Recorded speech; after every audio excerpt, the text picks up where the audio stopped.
এই দিদি, অনেকক্ষণ তো হয়ে গেল, এখন ঘরে চল। মা কিন্তু খুব রাগ করবে। কিচ্ছু হবে না। ওই দেখ দিদি, একটা বড় মাছ মনে হচ্ছে। কোথায়? ওই যে দেখ দিদি, তোর বড়শির সামনেই। ওটা মাছ না রে, একটা সাপ। সাপ রে দিদি, বাড়ি চল, আমার ভয় করছে। দাঁড়া, একটা বড় মাছ পেলেই চলে যাব। ডাক্তার বাবু বাবাকে বলেছে না মাছের ঝোল খেতে। বাবা কবে ভালো হবে রে দিদি? কি জানি, মাকে জিজ্ঞাসা করলে তো শুধু কাঁদে। বাবা আমাদেরকে ছেড়ে চলে যাবে না তো দিদি? তোর বোকা, ওসব কথা বলতে নেই। আমি দেখবি শহরে কোনো বড় ডাক্তার বাবুর কাছে চলে যাব। হ্যাঁ, মা তো সেদিন বলেছিল গ্রামের ওই ডাক্তারবাবু নাকি সত্যিকারের ডাক্তারবাবু নয়, এমনি ওষুধ দেয়। মা তো বাবাকে বলেছে সেই কথা, কিন্তু বাবা রাজি হয়নি। আমরা গরিব তো, তাই বাবা বলেছে বড় ডাক্তার দেখানোর পয়সা নেই। আমরা তো গরিব কেন রে দিদি? সে আমি কি জানি, ছোটবেলা থেকেই শুনেছি যে আমরা খুব গরিব। কিন্তু আমার তাতে কোনো দুঃখ ছিল না। যা খেতাম, যা করতাম, সবই আমার খুব ভালো লাগতো। হ্যাঁ রে দিদি, আমরা তো মজাতেই ছিলাম বল। কিন্তু বাবা, অসুখে পরে আমার মনে হয় আমরা গরিব না হলেই ভালো হতো। টাকা থাকলে বাবাকে বড় ডাক্তার দেখাতে পারতাম। এই দিদি, আমাকে তো কাঁদতে ইচ্ছা করতেছে দিদি। হ্যাঁ, সে তো আমিও। দেখিস, আমি খেয়ে কিছু একটা করবই। ইস, এটাও পুঁটি মাছ। চল, এটাই হবে। এই কটা পুঁটি উঠিয়ে মাকে বলবো বাবার জন্য পাতলা ঝোল রান্না করতে। ঠিক আছে, চল দিদি। কি গো, আজকে ভালো লাগতেছে একটু? আর ভালো ভালো আর আমি হব না, বুঝলে ফুলির মা? ভালো আর হব না, মাঝখান থেকে আমার জন্য খরচ করতে গিয়ে সংসারটাই ভেসে যাবে গো। আবার তুমি এসব কথা বলতেছো? আমার কিন্তু আর ভালো লাগে না। যেদিকে দু চোখ যায় চলে যাব। সেটা হলেই বুঝি ভালো হতো, কিন্তু জানি এই সংসার ছেড়ে তুমি কোথাও যেতে পারবে না, মরেও যেতে পারবে না। ছেলে মেয়ে দুটো যে তোমার প্রাণ। আর তোমার প্রাণ নয়? পদ্ম ফুলিকে কি আমার থেকে কম ভালোবাসো? বাবা বলতো অজ্ঞান ছেলে মেয়ে দুটো। সে তো জানি, তাই তো বুক ফেটে যায় গো। একটা অপদার্থ বাবা আমি, ওদের জন্য কিছুই করতে পারলাম না। ওদের যখন এতই ভালোবাসো, তাহলে ওদের ছেড়ে তুমি যেতে পারবে? সে কি আর আমার হাতে গো? চলে যাওয়ার সময় এলে কি তোমরা মায়ের বাঁধনে আটকে রাখতে পারবে? পরাণ পাখি ঠিক উড়ে যাবে। সত্যি, তোমাকে নিয়ে আর পারি না। সুস্থ হওয়ার ইচ্ছা তোমার নেই। যার মন থেকেই বাঁচার ইচ্ছে চলে যায়, তাকে ভালো করে তুলবে কে বলো তো শুনি?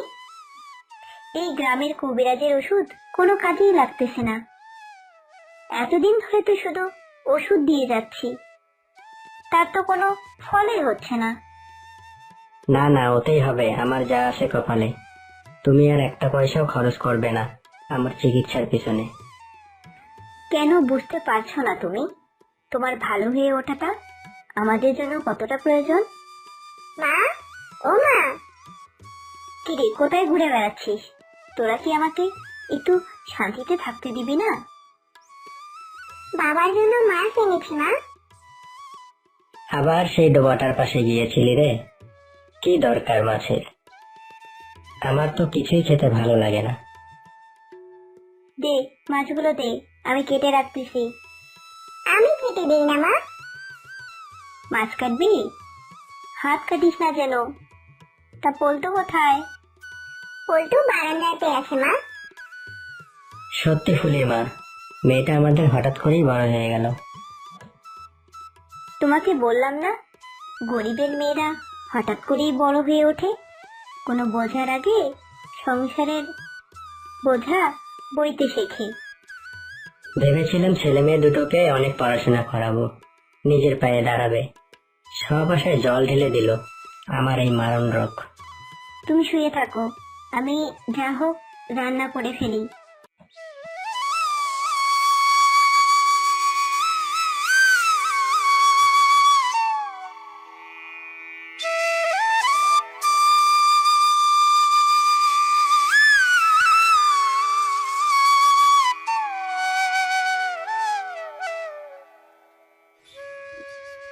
কাউকে খুঁজছো বুঝি তুমি? হ্যাঁ গো, এই বাড়িতে নাকি কাজের বউ লাগবে, তাই আমাকে একজন পাঠালো। ও, বুঝতে পেরেছি। তোমার নামটা যেন কি? আগে টুম্পা, মামি। সবাই আমাকে ফুলের মা বলে ডাকে। ফুলের মা? বা, বেশ সুন্দর নাম তো। তা এটা বুঝি তোমার মেয়ের নাম? এসো এসো, বসো এখানে। বসতে লাগবে না, তুমি বরং বলো কি কাজ করতে হবে। মাইনেতে বসালে করব, না হলে অন্য বাড়িতে দেখতে হবে। বাড়িতে অসুস্থ স্বামী আছে, সন্ধ্যার মধ্যে ফিরতে হবে। বাপরে বাপ, তুমি বড্ড বেশি তাড়াহুড়ো করতেছো। এভাবে কাজের কথা হয় নাকি? তা তুমি কয় বাড়িতে কাজ করো শুনি? ওই 3 বাড়ি কাজ করি। তোমাদের এখানে যদি ধরি তাহলে 4 বাড়ি হবে। আমার বাড়িতে বেশি লোক নেই, আমি, তোমার দাদাবাবু আর আমাদের ছেলে। ও, মোটে 2 জন, আর ছেলে সহ 3 জন। বাসন কম হবে। হ্যাঁ, বুঝতেই পারতেছো। তাহলে বেশি কাজ নেই, ঘর মোছা, বাসন মাজা, মাঝে সাঝে কাপড় ধুয়ে দেওয়া। কত নেবে বলো এবার? সবার বাড়িতে আমি বাসন মেজে দেই, ঘর মুছে দেই, আর সবজি কেটে দিই। ওরা 700 টাকা দেয়, আর ধোয়াধুয়ি থাকলে আলাদা টাকা দেয়। তুমি আমাকে 500 টাকা দিও। 500? আচ্ছা ঠিক আছে, তাই দেব। তুমি রান্না বান্না পারো? হ্যাঁ বাঘিনী মামি, আমার স্বামী বলে আমার হাতে রান্না নাকি একবার যে খায় সে নাকি কখনো স্বাদ ভুলে না। তাই নাকি? তাহলে একদিন খেতে হবে তোমার হাতে রান্না। তবে এতগুলো বাড়িতে কাজ করো, সময় পাবে তো? 3-4 বাড়িতে কাজ না করলে কি আর সংসার চলবে বাঘিনী মামি? এক জায়গায় রান্নারও কাজ করি। মাঝে মাঝে আমাদের বাড়িতে লোক এলে তুমি রান্না করে দিও, পারবে তো? তোমাকে তার জন্য আলাদা টাকাও দেব। পারবো পারবো, তবে আগের দিন বলে রাখলে ভালো হয়। আমি এখন যাই গো বাঘিনী মামি, কাল থেকে আসবো তোমার এখানে কাজ করতে। কি রে টুম্পা, ওই বাড়ির বাঘিনী মামিকে কেমন লাগলো তোর? সবই তো কথা হলো গো, আগে কাজ করি তবে না বুঝবো। তবে যাই হোক, তোমার মতো ভালো হবে না, তুমি হলে সবার থেকে সেরা। আহা, কত সোহাগী হয়েছিস তুই। নে নে, তাড়াতাড়ি কাজ সেরে ও বাড়ি যা। দেখিস বাপু, আমার বদনাম যেন না হয়। অনেক ভরসা করে তোকে পাঠিয়েছি। হ্যাঁ গো হ্যাঁ, তুমি কি আমাকে জানো না নাকি? ভালো জানি তো কি, ধানি লঙ্কা একটা তুই। ও তুমি যাই বলো, তুমি আমাকে কম ভালোবাসো নাকি? ভালোবাসি দেখেই তো তুই এত পার পাস আমার কাছে। ও আবদার গো, তুমি কিছু মনে করিও না। ব্যাস হয়ে গেল। এলো না তো ফুলির মা, পুরো ডুবিয়ে দিয়ে চলে গেল তো। সত্যি গো, আমি একদম ভাবিনি যে ফুলির মায়ের পেটে পেটে এত শয়তানি। দাঁড়াও, আসো আগে। সবসময় শুধু হাত পেতে জিনিস নেওয়া আর দরকারের সময় ডুব মারা, আমি দেখাচ্ছি। এখন আর এসব বলে লাভ আছে গো? কি করবা দেখো, সকাল 9টায় ফুলির মাকে আসতে বলেছ, 10:30 বাজতে চললো, এখনো আসার নাম নেই। আমি এসে গেছি গো। এতক্ষণে তোমার আসার সময় হলো? কি ব্যাপার, তুই না সকাল 9টায় আসবি? এখন তো 10:30 বাজে। তোর এখন হলো সময় বাড়িতে আসার? বড় ভুল হয়ে গেছে, আমি সব কাজ সময়ের মধ্যেই করে দেব। আমি অত শত কিছু শুনতে চাই না। আমার অফিস কলিগরা যেন রান্না খাবার খেয়ে বদনাম না করে। তা এত দেরি করে আসলি কেন রে? কোন আক্কেল আছে শুনি? আদরে না বাদুর হয়ে গেছিস। খুব রেগে আছো না তুমি আমার উপর? আসলে বাঘিনী মামিরা নাকি ঘুরতে যাবে, তাই তো আগে ওদের কাজটা সেরে আসলাম, সেখানেই তো দেরি হলো। বড্ড পয়সার পিশাচ হয়ে গেছিস তুই। তুই যার বাড়িতে বেশি জিনিস পাস সেদিন সে বাড়িতে কাজে লেগে পড়িস। আগে তো আমার বাড়িতে সব সময় কাজ করতিস। এই আমি আরো 3 বাড়িতে কাজ নিয়ে দিলাম তোকে, এখন আমাকেই পাত্তা দিস না। না গো, তুমি এভাবে বলো না আমাকে। আমি এক্ষুনি সব রান্না বান্না করে দিচ্ছি, দেখবে ঝটপট রান্না হয়ে যাবে। হ্যাঁ, তোর আশায় বসে থাকি আমি। অর্ধেক জিনিস আমি আগেই রেডি করে রেখেছি। তোর আশায় বসে থাকলে আমার স্বামী বদনাম হবে। তুই তো এটাই চাস। নে, বাকি কাজগুলো সেরে নে। কাজের লোকরা কখনো ঘরের লোক হয় না, পিছনে এসে ছুরি মারবেই। বড় মাছটা আছে কাছে পেটে, কিন্তু কিছুতেই টোপ ফেলতে পারতেছি না। আর একটু খাদ্য ছিটিয়ে দেবো বাবা, যদি এদিকে আসে। দাঁড়া আরেকটু দেখি, না হলে পুকুরের ওই পাড়টায় গিয়ে বসবো, তখন বেশি করে চাল দিয়ে দিবি। ওই পায়ে তো খুব জঙ্গল গো। জঙ্গল তো তাতে কি হয়েছে, বাঘ তো আর বেরোবে না। কি বলো বাবা, এদিকে জঙ্গলে আবার বাঘ আছে নাকি? বড় সাপ, তোমার ভয় করেনি বাবা? প্রথমে আমি ছিপটা দিয়ে মাটিতে একটু শব্দ করলাম, সাপটাও ধীরে ধীরে অন্যদিকে চলে গেল। আমার কিন্তু সাপ দেখলে খুব ভয় করে। জঙ্গল খুব ভালো, একটু চোখ কান খোলা রাখলে ভয়ের কিছু নেই। জঙ্গলের জন্য এসব পুকুরে মাছ ধরতে আসে না কেউ, তাই বড় বড় মাছ পাই এখানে। বৃষ্টি নামতে পারে বাবা। বৃষ্টি নামবে তা নামুক, তারপর দেখবি অল্প বৃষ্টি হলে মাছ ছিপে বেশি ওঠে। কোথায় গেল বলতো? একটু আগেই তো বড় বড় মাছ দেখতে পেলাম। এত মাছ দিয়ে কি হবে বলো তো বাবা? দুটো বড় মাছ হলেই তো আমাদের হয়ে যাবে। বাকি এতগুলো মাছ ধরে তুমি সেগুলো কি করবে? মাছ কি কখনো বেশি হয় নাকি রে? আর যদি বেশি হয় তাহলে না হয় কাউকে দিয়ে দেব, বাকিরা সবাই মাছ ভাত খাবে। হ্যাঁ, তুমি দিও। এখানে মাছ ধরে মজা আসতেছে না। যদি এর মধ্যে তোর মামার বাড়ি যেতে পারতাম, মনের সুখে মাছ ধরা যেত। হ্যাঁ গো বাবা, মামার বাসায় তো অনেক নদী নালা, ওখানে মাছ ধরতে দারুণ লাগবে। বাবা, মামার বাড়িতে সুন্দরবনে, আর সুন্দরবনে তো বাঘ আছে। বাঘ আছে, হরিণও আছে, অনেক রকম পাখিও আছে। আচ্ছা বাবা, তুমি বাঘ দেখেছো? না রে, বাঘ দেখার ভাগ্য কি সবার থাকে? কিন্তু হরিণ দেখেছি অনেক, মাছও দেখেছি অনেক। আমি তো মাছ ধরতে গিয়েছিলাম একবার। ও বাবা, তোমার তো দেখছি খুব সাহস। কিভাবে মাছ ধরলে বাবা? আরে আমরা তো জেলেদের নৌকায় করে গেছিলাম, জেলেরা মাছ ধরলো, আমরা শুধু দেখলাম। অনেকে কাঁকড়াও ধরতে যায়। ইস, কি মজা! আমি যদি যেতে পারতাম। খুব তো মজা করতেছি, কিন্তু মোটেও মজা নাই না, অনেক কষ্ট করে কাঁকড়া ধরতে হয়। আর যারা জঙ্গলে ঢুকে মধু সংগ্রহ করে তাদের মধ্যে অনেকেই কিন্তু বাঘের শিকার হয়। ইস, তাহলে কত কষ্ট করে কাঁকড়া ধরতে হয়, মধু সংগ্রহ করতে হয় বাবা। হ্যাঁ চল, তোর মা তুই মিলে একবার মামার বাড়ি যাই। তুমি বললেই তো হবে বাবা। হ্যাঁ, কিন্তু তোর মাকে বোঝাবে কে? ও আমি বোঝাবো। আমি মাকে কান্না করতে করতে বায়না করলে মা ফেলতে পারবে না। আরে বাহাদুর, তোমার ফলন তো অনেক ভালো হয়েছে। শুনেছি এবারে বাজারে শাকসবজির দাম অনেক বেশি। এবার তো তোমার আঙ্গুল ফুলে কলা গাছ হয়ে যাবে বাহাদুর। সবই তোমাদের দোয়া আর উপরওয়ালার মায়ের বাণী। হ্যাঁ, এবার তো তুমি দান করে নিবে একেবারে। তবে সাবধান, এই তল্লাটে কিন্তু বাঁধাকপি কেউ লাগায়নি। আর ছেলেপেলের যা উপদ্রব বেড়েছে, তাতে তো খেতে পাহারা না দিলে মুশকিল হয়ে যাবে। হ্যাঁ রে পটকা, আমি ভাবছি একটা ছোট কুড়ে ঘর বানিয়ে নেব, রাত্রে পাহারা দিব।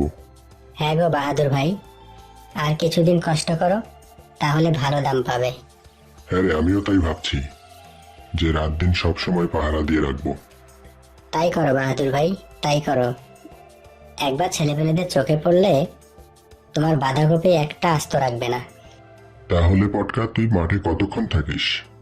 আমি সন্ধ্যা পর্যন্ত থাকি। তাহলে আমার একটা কাজ করে দিবি? আরে বাহাদুর ভাই বলো, কেন করব না, অবশ্যই করব। তুমি আমার ক্ষেতের দিকে একটু নজর দিও। আমি বাড়ি থেকে খেয়ে আসি, সে কাক ভরে বেরিয়েছি। এখন পর্যন্ত পেটে দানা পানি কিছুই পড়েনি। ক্ষুধার যন্ত্রণায় আর কাজ করতে পারতেছি না। এটা কোনো কথা হলো বাহাদুর ভাই? যাও তুমি, আমি তোমার ক্ষেতের দিকে নজর রাখবো। অসংখ্য ধন্যবাদ পটকা, এই যাবো আর এই আসবো।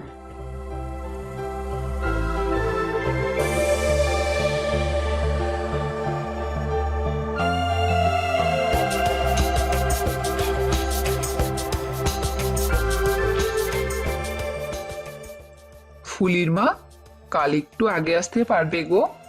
কাল একটু তোমার মামা আর আমি ঘুরতে যাব। কালকে তোমারও বাড়িতে আগে আগে আসতে হবে বুঝি?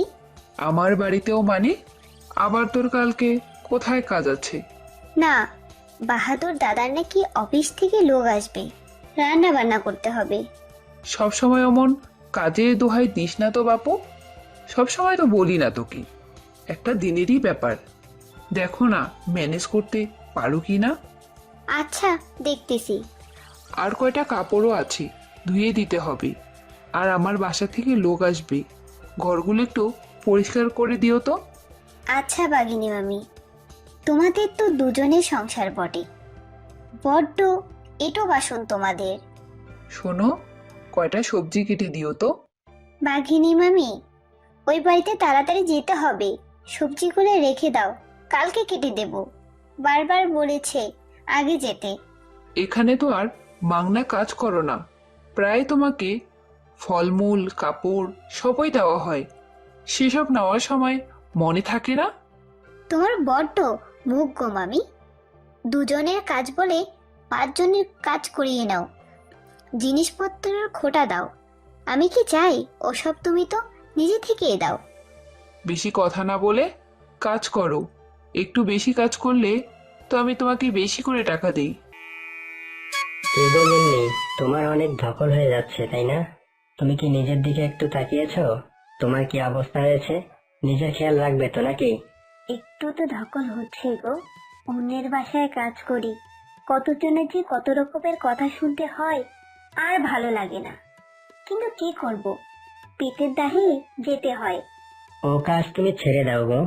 আমার যেটুকু আছে সেটুকু মনে হয় সংসারের কাজে লাগবে। আর আমার ওষুধের জন্য কোনো খরচ করতে হবে না। আমি বাঁচবই আর কদিন, শুধু শুধু টাকা খরচ। শোনো শোনো, এগুলো বলতে নেই, তুমি চুপ করো। আর আমার কোনো ধকলই হয় না, আমি বেশ ভালো আছি। একটু কাজের কম বেশি হলে অন্যের একটু গালমন্দ শুনতে হয়। ও আমি গরিব মানুষ, তা আমার রক্তে মিশে গেছে, কোনো সমস্যা নেই।